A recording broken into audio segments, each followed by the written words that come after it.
Good morning, class 6. Today I am going to teach you friction. We have studied the initial part before, and today I will be teaching you how force can change the direction of motion. See, sometimes the force acting on a moving body changes its direction of motion. For example, when a ball bounces back from the floor, if we are bouncing a ball, when a ball bounces back from the floor and you hit it with your hand, ball bounce करके ऊपर आ रही है and we are hitting from with our hand, then it is changing its direction because force is applied. हमारे palm से force apply हो रहा है and you hit it with your hand. The force you apply changes the direction of the motion from upward to downward. It was coming upward and when we have applied our hand, जब हमने अपना हाथ apply किया तो क्या हुआ, उसका direction change हो गया, वो नीचे उतारेगा. Force can change shape and size. We usually play the clays. तो उससे क्या होता है, हम चीज़ों का शेप और साइज़ बदल देते हैं. when your head pushes down on a soft pillow, ठीक है, जब हमारा सर हम रखते हैं किसी बहुत ही मुलायम तकिए पे, तो क्या होता है, शेप ऑफ पिलो जो होता है वो चेंज हो जाता है, जो उसका शेप होता है चेंज हो जाता है. when you press or pulls dough मतलब आटा जो गूंथते हैं, तो उसको अगर आप पुल या पुश करते हैं तो उसका भी शेप और साइज़ चेंज हो जाता है. when you pull a rubber band pull करते हैं तो उसका लेंथ इंक्रीज करता है. when an archer pulls the string of a bow, the shape of its wooden frame and the string changes. जब एक आर्कर होता है, वो आपने देखा होगा त्रिशूल जैसे बाण जो होता है जिसमें हम त्रिशूल लगा के खींचते हैं, तो उसकी शेप और साइज़ सब चेंज हो जाती है क्योंकि हम फोर्स अप्लाई करते हैं. फोर्स से क्या होता है, शेप और साइज़ में भी चेंजेस आते हैं. ठीक है, we can define force as something that can bring about a change in state of rest or motion of a body or change in the shape or size of a body. force क्या है, वो ऐसी चीज़ जो हमारे change ला सकती है. किसमें, state of rest में कोई भी चीज़ रखी हुई है उसमें चेंज ला सकती है, या कोई भी चीज़ चल रही है उसमें चेंज ला सकती है. It can bring about change in the body में चेंजेस ला सकती है. कैसे चेंजेस ला सकती है, शेप में, साइज़ में. ठीक है, यूनिट क्या है, हर एक आप जो भी चीज़ पढ़ेंगे अब से उसमें हर चीज़ में आपको यूनिट लर्न करनी है. ठीक है, force is a physical quantity that can be measured. Force एक फिजिकल क्वांटिटी, दो तरीके क्वांटिटी होती है, एक फिजिकल क्वांटिटी, दूसरी है वेक्टर क्वांटिटी. ठीक है, तो फिजिकल क्वांटिटी है फोर्स. ऐसा यूनिट क्या है, न्यूटन. लर्न कर लीजिए, SI unit of force is newton. Whose symbol is N. Force SI unit newton, and newton का symbol N, capital N. 1 newton is approximately the force you would apply to lift an object of mass of 100 gram. 1 Newton force लगता है 100 ग्राम चीज़ को उठाने में. ठीक है, to lift 1 kilogram you will apply to force of about 10 newton. एक gram के लिए, मास ऑफ 100 ग्राम के लिए we are using 1 newton and 1 kilogram के लिए 10 न्यूटन. ठीक है, keep this in mind. And what is contact forces? Forces we have studied that it can change the direction, it can change the speed, it can change the shape and size, it can increase and decrease the speed. Now we are going to study contact forces. Contact क्या होता है, कोई भी चीज़ किसी भी चीज़ के touch में. Force हमने पढ़ा, any push or pull is called force. आज नई डेफिनेशन पढ़ ली है, that can bring about.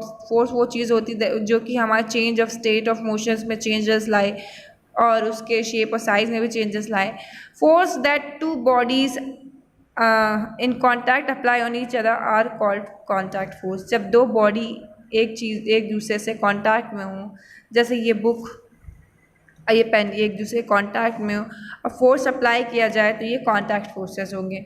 We apply contact forces when we push or pull और lift things around us.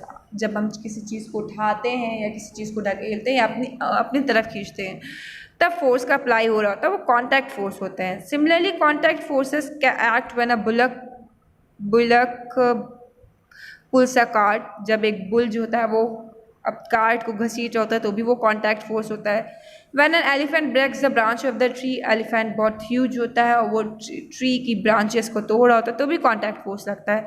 When we sit on a chair और lie on a bed, the weight of the body presses down the chair और bed. जब हम लेटे होते हैं bed पे, हम चेयर पे बैठे होते हैं तो भी फोर्स, कॉन्टैक्ट फोर्स लग रहा होता है क्योंकि दो बॉडीज़ एक दूसरे के कॉन्टैक्ट में होती हैं और दोनों बॉडीज़ के कॉन्टैक्ट में होने की वजह से फोर्स लग रहा होता है. This too is contact force. Sometimes we apply contact force pull on something without touching it directly. कभी कभी हम contact force बिना छुए लगा सकते हैं. जैसे बच्चे ने डोरी the child has put a string to the car. For example, we can attach a string to a toy and pull the string to make the car move. तो क्या हमने क्या किया, इसमें धागा बांध दिया कार में और इसको फोर्स लगा के अपनी तरफ घसीट रहे हैं. We apply a force on the string and string applies a force to the car. हमने स्ट्रिंग पे फोर्स अप्लाई किया और स्ट्रिंग ने कार पे फोर्स अप्लाई किया. तो हमने डायरेक्टली कार पे फोर्स नहीं अप्लाई किया, we are applying the force on the string. This type of contact force applied by a string wire और thin rod is called tension. ऐसा फोर्स जो हम इनडायरेक्टली लगाएं और जो हम किसी स्ट्रिंग पे लगाएं या किसी वायर पे लगाएं, थिन रॉड पे लगाएं, तो कहेंगे टेंशन. उसको कहेंगे tension. Keep in mind, tension acts along the rope from which a bucket Hanks in a well. कुएं से पानी निकालते हैं तो भी टेंशन लगता है. टेंशन क्या होता है, हम जो है डायरेक्ट बकेट में नहीं फोर्स अप्लाई कर रहे हैं, हम रस्सी पे फोर्स अप्लाई कर रहे हैं, तो वो भी एक टेंशन है. और wire from which lamp Hanks on the rope that is pulled by two teams in a tug of war. ठीक है, वायर और लैम्प जो टंगे होते हैं ऊपर, वो भी एक मोटे से वायर से टंगे होते हैं with the help of wire, तो वो भी कॉन्टैक्ट फोर्स के एग्जाम्पल है.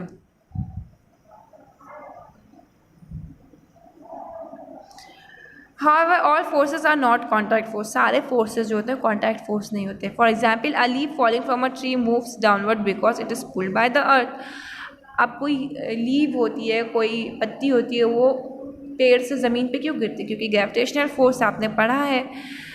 This pull acts even though the leaf is not in the contact with earth. सारे फोर्स कॉन्टैक्ट नहीं होते. तो क्या लीफ और ऊपर जो ट्री पे लीफ है और उसका अर्थ से कोई कांटेक्ट है? नहीं. कोई स्ट्रिंग बंधी है? नहीं. कोई रस्सी बंधी है? नहीं. तब भी वो नीचे गिरी है, तो ये कांटेक्ट फोर्स नहीं है, ये ग्रेविटेशनल फोर्स की वजह से वो नीचे आ रही है. There are other such forces that act between bodies that are not in contact, but we will not discuss those in this chapter. वो सब चीज़ें हम इस चैप्टर में नहीं, हमारा मेन मोटिव इस चैप्टर में फ्रिक्शन के बारे में पढ़ना, फोर्स के बारे में पढ़ना. ठीक है, you go through this video. फिर नेक्स्ट वीडियो में I make you learn about friction. Friction is something different than force. And इसमें यूनिट लर्न कर लीजिएगा. वर्क सारा हो चुका होगा क्योंकि मैंने कल PDF फिर से आपको दिया है. Go through this. And tension क्या है, टर्म्स याद कीजिएगा. फोर्स की नई फोर्स की जो डेफिनेशन क्या है, कॉन्टैक्ट फोर्स क्या है, ऐसा यूनिट क्या है. Learn all these things. Thank you class.